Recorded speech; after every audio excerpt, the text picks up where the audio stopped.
vamos a hablar acerca de la selección genética de los animales en ganadería en lo referente a doble propósito.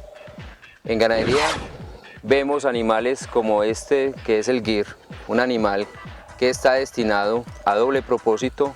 Es un animal que en Colombia tuvo su origen desde Brasil, más o menos en los años, hace 30 años. Son animales muy bondadosos en lo referente a la producción de carne y en la producción de leche.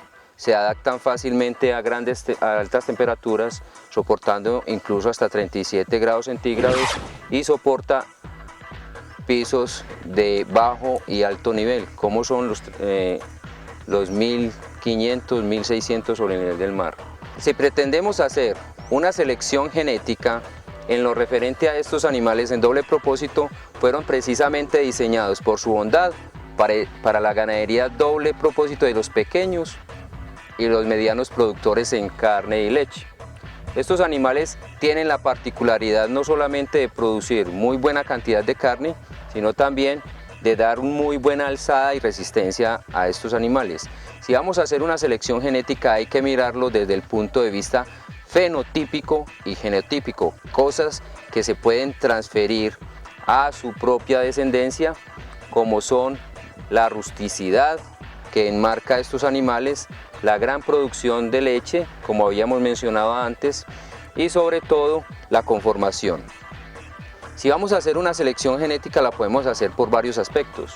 Uno de ellos es por la línea del pedigrí, a través de los registros que podemos evaluarlos debido a que en ellos se están impresos una gran cantidad de características genotípicas y que pueden transmitirla a sus congéneres, o a través de unas cualidades fenotípicas que estamos buscando en nuestra propia ganadería.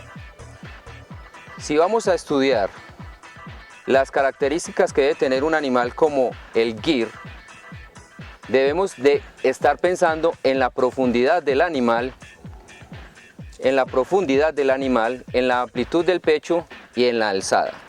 Esas son características propias que deben de tener este animal para que den un cuadrado perfecto, que es lo que estamos buscando en ganadería de carne. En las hembras estamos buscando que las vacas tengan una muy buena suspensión de la ubre, con unos buenos ligamentos y unos pezones que estén a la altura de la ternedad.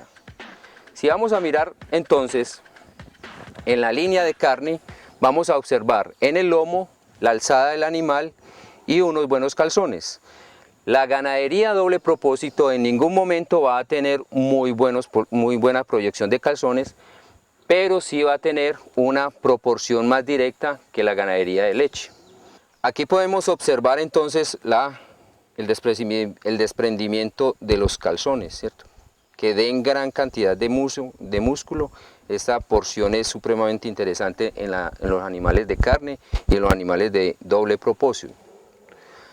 También podemos observar, y aprovechando la posición de la cámara, hablamos y observamos que los testículos no deben de ser inferiores a la línea del corvejón, unos testículos completamente pendulares. Las características de esta raza es que tengan un prepucio pendular, pero que no supere o que no sea inferior a la línea del corvejón, cosa que facilita su manejo en pastizales. Igualmente el ombligo debe ser oculto y su capacidad torácica debe ser amplia. Miramos también igualmente la separación entre costillas y que las costillas sean completamente curvas, característica propia que le da buena capacidad respiratoria o pulmonar y una línea del corazón bastante sobresaliente o fuerte. Los aplomos del animal GIR deben ser supremamente buenos y rectos en su conformación, con una muy buena alzada y con un lomo que le dé las características de fortaleza. Esta característica de fortaleza es heredable en el 50% hacia las hembras. Esta característica es la que le da la conformación de buena madre a la vaca, porque es aquí donde se están alojando tres aparatos importantes, como son el sistema reproductor, el sistema mamario y el sistema digestivo.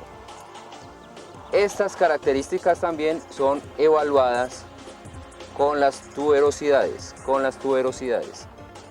también transmitible a la hembra. No debe ser nunca en forma recta, sino en forma oblicua, para que le dé la facilidad de parto a la vaca. Hablando de la porción anterior, igualmente deben de tener unos aplomos bien conformados con un punto de encuentro bastante fuerte, Y una característica propia que tienen estos animales es la gran cantidad de pliegos que tienen de cuero, que le da la característica de soportar condiciones climáticas bastante agrestes como son las del trópico. La jiba del ganado cebuino en términos generales, y hablando del GIR concretamente, debe ser en forma arriñonada,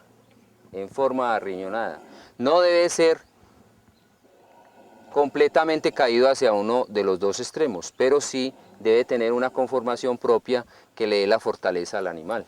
Otra característica muy importante es la cabeza, con un cuello supremamente fuerte, obviamente con la corbata bastante pendular, con los cuernos siempre dirigidos hacia atrás y una frente bastante promisoria, llamado también convexa, extremadamente convexa, con unos ojos claros y unas orejas en forma de pliegue. Tenemos también los hollares, que deben de ser amplios, con una mandíbula bastante fuerte, que le da la característica para la toma del alimento. Otra característica importante es la amplitud de pechos, que va desde escápula a escápula. En esa porción es donde se va a alojar toda la parte pulmonar y el sistema de bombeo, que es el corazón. Esto es lo que va a dar un reflejo de una capacidad de respiración al animal para producir carne y leche. Estas características que acabamos de describir son características transferibles directamente a la hembra o al macho hijo, en una proporción del 50 y 50%. Pero hay que anotar que ninguna proporción fenotípica es aislada. Las proporciones fenotípicas o la presentación fenotípica del animal se manifiesta siempre y cuando haya una genética propia con unas cualidades características del animal y un ambiente donde se va a desarrollar ese animal.